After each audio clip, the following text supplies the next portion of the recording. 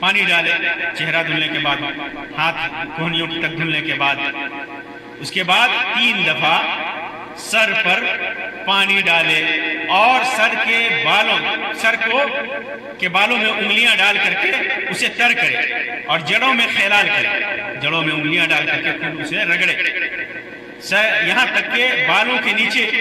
سر کے چمڑے تک، جلد تک پانی پہنچنے کا یقین ہو جائے۔ ایسا 3 بار کرے، پھر 3 بار سر پر پانی بہائے، 3 بار سر پر پانی بہائے اور پھر اس کے بعد باقی بدن پر پانی بہائے۔ جسم پر پہلے دائیں طرف سے پانی شروع کرے، پھر بائیں طرف لے جائے، اس طرح 3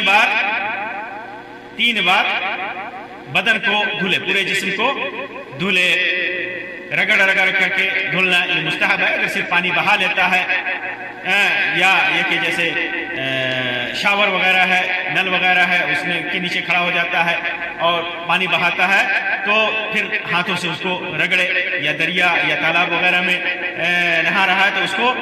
اس میں ڈبکی لگا کر کے 3 بار اپنے جسم کو رگڑے، 3 بار رگڑے۔ پھر اس کے بعد دونوں پیر کو دھلے، اور یہ یاد رہے کہ روایتوں میں وضو کرتے وقت پیر دھلنے کا ذکر نہیں ہے، بلکہ اللہ کے رسول صلی اللہ علیہ وسلم کے سلسلے میں آتا ہے کہ اللہ کے رسول صلی اللہ علیہ وسلم نے وضو کیا، وضو کرنے کے بعد جو غسل کا طریقہ بیان ہوا ہے، آپ نے پھر سر پہ پانی بہایا 3 چلو، پھر جسم پر بڑھایا، پھر الگ ہٹ گئے اور الگ ہٹ کر کے آپ نے اپنے پیروں کو 3 بار دھلا، 3 بار پیروں میں کی انگلیوں میں خلال کرے، پہلے دایاں پیر پھر بایاں پیر دھلے، پاؤں دھلنے کے لیے اس جگہ سے ہٹ جائے جہاں اس نے غسل کیا ہے۔ یہ اس لیے ہے کہ جب وہ جو غسل کرنے کی جگہ ہوتی تھی اس زمانے میں، وہ کچی جگہ ہوتی تھی، پانی گرتا تھا، آدمی اگر پیر دھل بھی لیتا ہے وضو کے ساتھ تو پھر بعد میں دھلنے کی اس کو ضرورت پیش آتی تھی، تو اس وجہ سے پاؤں کو اس وقت نہیں دھلا، بعد میں دھلا۔ بعض علماء کہتے ہیں کہ آج کے دور میں چونکہ غسل خانے بنے ہوئے ہیں اور اس کی ضرورت نہیں ہے، اس وجہ سے وضو کے ساتھ بھی پیر دھل سکتا ہے، لیکن چونکہ سنت میں اس کا بیان ہے کہ اللہ کے رسول صلی اللہ علیہ وسلم نے الگ ہٹ کر کے پیر دھلا تھا، اس لیے مناسب یہ ہے کہ آدمی نہانے والی جگہ سے ہٹ کر کے یا نہانے کے بعد اگر حمام میں ہے، غسل خانے میں ہے اور شاور وغیرہ لے رہا ہے تو الگ ہٹ کر کے یا سب سے اخیر میں، الگ ہٹ کر کے تو نہیں ہوگا لیکن اخیر میں اپنے پیر کو دھلے، یہ سنت کا طریقہ ہے۔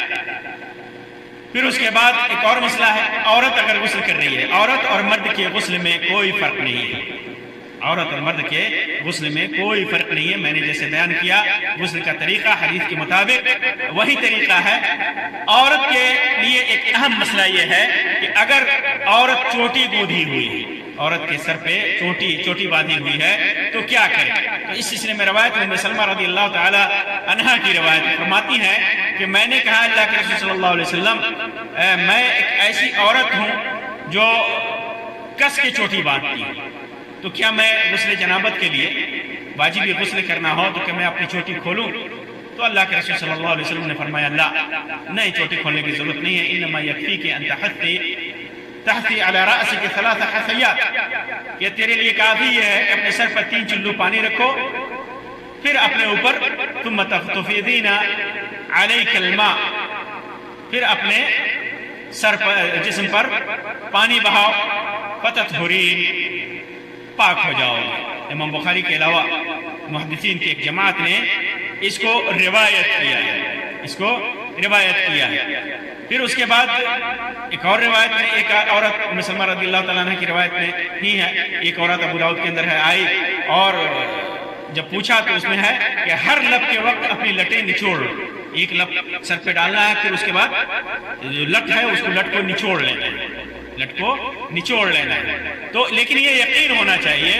کہ جسم کے اور سر کے تمام حصوں پر، بالوں کے تمام جڑوں تک پانی پہنچ چکا ہو. لٹ کھولنے کی ضرورت نہیں ہے، چوٹی کھولنے کی ضرورت نہیں ہے، لیکن پانی ہر جگہ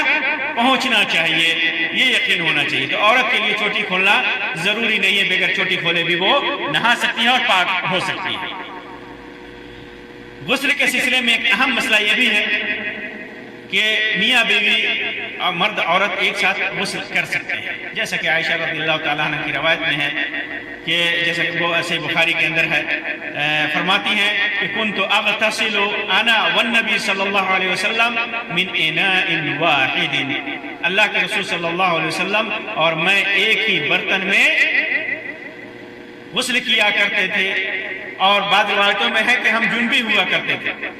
غسل جنابت کیا کرتے تھے. اور بعض روایتوں میں ہے کہ دونوں کے ہاتھ ایک دوسرے سے پانی میں سبقت کرتے تھے، ٹچ کرتے تھے. اسی طرح مناسب یہ ہے کہ رکا ہوا پانی ہو، کہیں کم پانی میں رکا ہوا ہو تو اس میں گھس کر کے آدمی غسل نہ کرے بلکہ باہر پانی نکال کر کے غسل کرے. اسی طرح پانی کے استعمال میں فضول خرچی نہ کرے، فضول خرچی نہ کرے، اسراف سے کام نہ لے. غسل کے لیے تقریباً بعض روایتوں میں 3 مد اور بعض میں 1 سا کا ذکر ہے، یعنی تقریباً 4 kilo gram, 4.5 kilo gram, 4.25 kilo gram کا بنتا ہے. 1.25 سا، 3 مد جو بھی بنے 4 کلو گرام، یعنی جتنے میں آدمی آرام سے سنت کے طریقے پہ غسل کر سکتا ہو کر لے گا. وضو کر کے، ہاتھ دھل کر کے، یا سر پہ پانی ڈال کر کے اور جسم پر پانی ڈال کر کے باہر طہارت حاصل ہو سکتی ہے. زیادہ کی کوئی حد نہیں ہے، الا کہ آدمی اسراف سے بچے، اسراف سے بچے. اگرچہ وہ دریا اور سمندر ہی میں غسل کیوں نہ کر رہا ہو لیکن اسراف سے بچے. اسی طرح مرد اپنی بیوی کے بچے ہوئے پانی سے، بیوی نے غسل کیا، بالٹی میں ٹب میں پانی بچا ہوا ہے، مرد اس سے غسل کر سکتا ہے. روایتوں میں صحیح مسلم کی روایت میں اس کی وضاحت موجود ہے. پھر اس کے بعد آدمی جب غسل کرتا ہے اور غسل جنابت کرتا ہے، فرض غسل کرتا ہے، واجبی غسل، تو اس میں وضو کرتا ہے تو وہ وضو اس کے لیے کافی ہے، وہ وضو اس کے لیے کافی ہے. دوبارہ اسے نماز کے لیے وضو کرنے کی ضرورت نہیں ہے. یعنی انسان غسل کیا، غسل کرنے کے میں وضو بھی کیا اور کپڑا بدلا جا کر کے، اور ایسا کام نہیں کیا جس سے وضو ٹوٹتا ہو، جیسے ہوا خارج نہیں ہوا، شرمگاہ نہیں چھوا،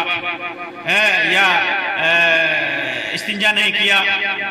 وضو اگر نہیں ٹوٹتا ہے، وضو توڑنے والی چیزوں کا ارتکاب نہیں کیا ہے، کاموں کا ارتکاب نہیں کیا ہے، تو اسی وضو سے جو غسل جنابت کے درمیان کیا ہے آدمی نماز پڑھ سکتا ہے، دوبارہ وضو کرنے کی ضرورت نہیں ہے. اسی طرح ایک اہم مسئلہ یہ ہے کہ عورت اپنے شوہر کو غسل دے سکتی ہے،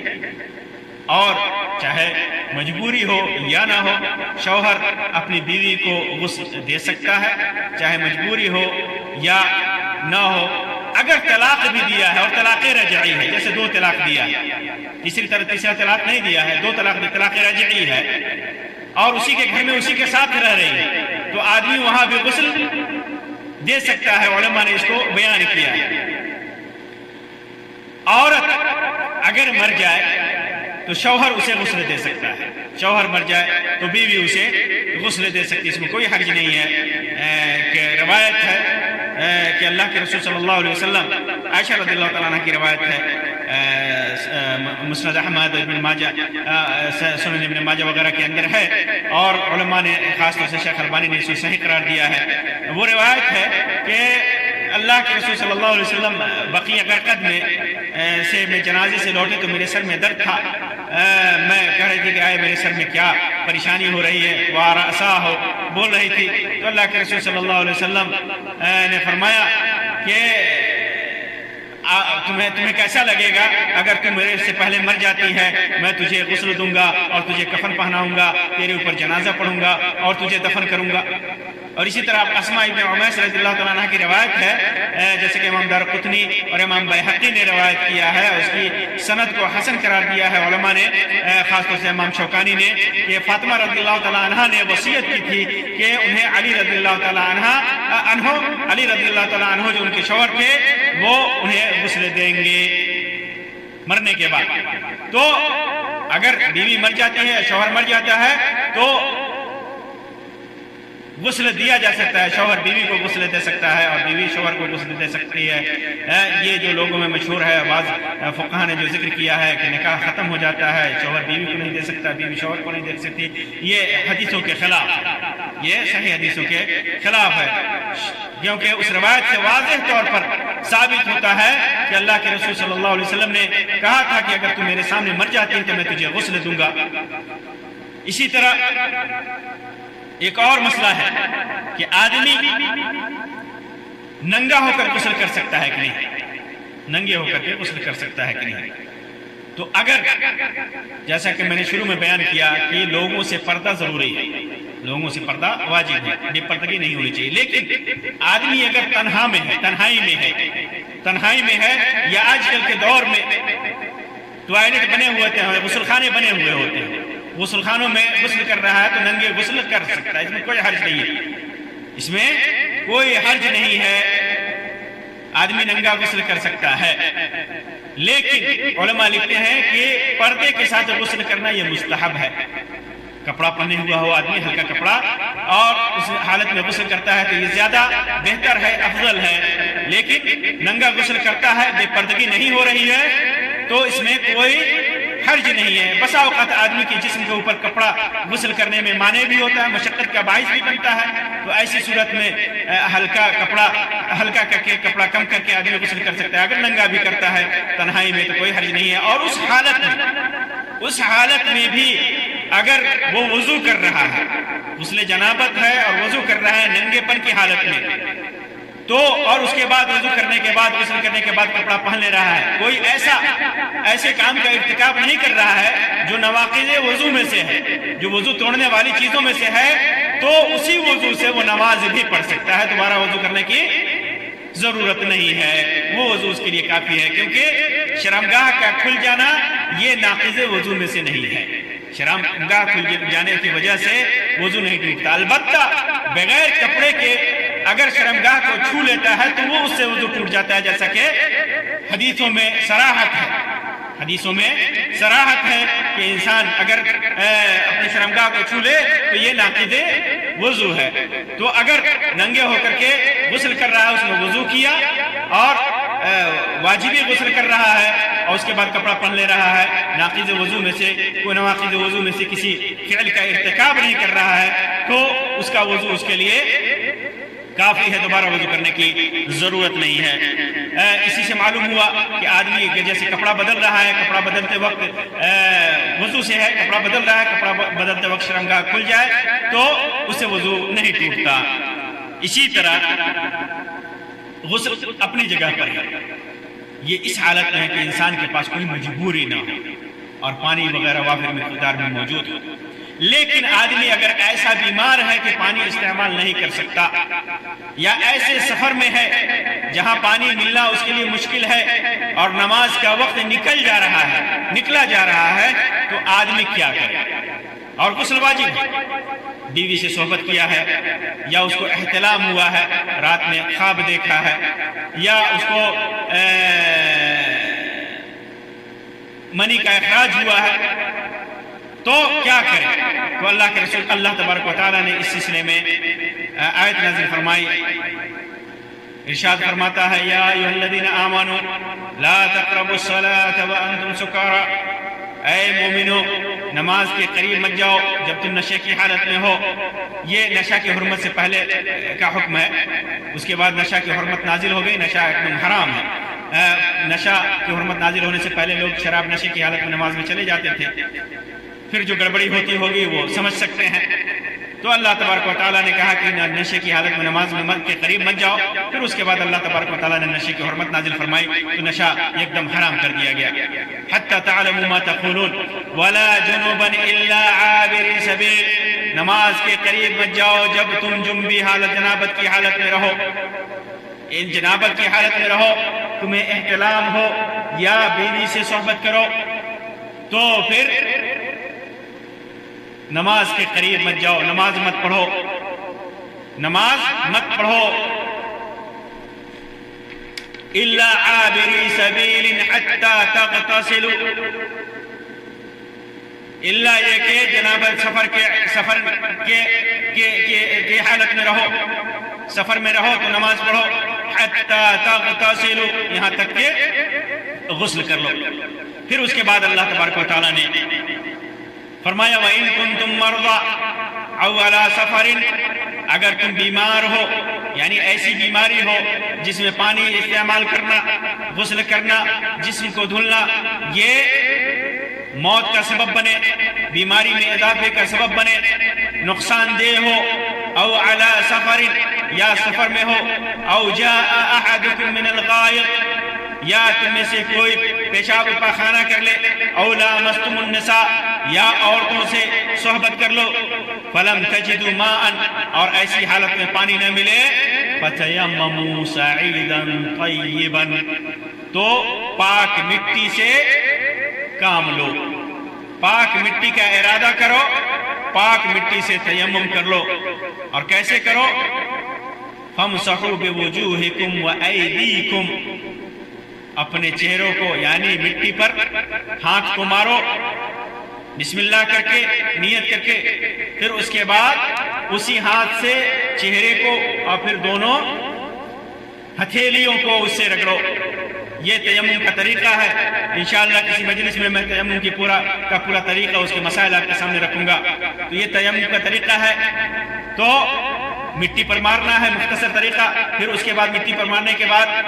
ہاتھ میں اگر زیادہ مٹی لگی ہوئی ہے تو اس کو جھاڑ کر کے پھونک کر کے پہلے چہرے پر، پھر اس کے بعد دونوں ہتھیلیوں کو ملنا ہے۔ فَتَيَمَّمُوا صَعِيدًا طَيِّبًا فَامْسَحُوا بِوُجُوهِكُمْ وَأَيْدِيكُمْ إِنَّ اللَّهَ كَانَ عَفُوًّا غَفُورًا، اللہ تبارک و تعالیٰ معاف کرنے والا بخشنے والا ہے۔ تو آدمی اگر سفر میں ہے یا ایسی بیماری ہے جس میں پانی سفر میں ہے، پانی نہیں مل رہا ہے، بیوی سے صحبت کیا، احتلام ہو گیا، یا وضو کرنا ہے یا غسل کرنا ہے، یا غسل کرنا ہے تو غسل واجب ہو یا وضو واجب ہو، تو دونوں صورتوں میں آدمی تیمم کر کے پاک ہو سکتا ہے، یہ غسل کے قائم مقام ہے۔ اور یا ایسا مریض ہو جس کی بیماری میں پانی کا استعمال ممنوع ہے، ڈاکٹر نے بتایا ہے کہ پانی نہیں استعمال کرنا ہے، ایسا زخم ہے جس میں پانی استعمال کرنے سے موت کا خطرہ ہے، ایسی بیماری ہے، تو ایسی صورت میں آدمی تیمم کر سکتا ہے، اور یہ تیمم غسل کے قائم مقام ہے، چاہے وہ غسل جنابت ہی کیوں نہ ہو۔ یہ غسل کے چند مسائل تھے، مختصر مسائل تھے۔ اللہ تبارک و تعالیٰ سے دعا ہے کہ اللہ تبارک و تعالیٰ ہمیں کتاب و سنت کے مطابق عمل کرنے کی توفیق عطا فرمائے، اور ہمارے تمام اعمال کو قبول فرمائے،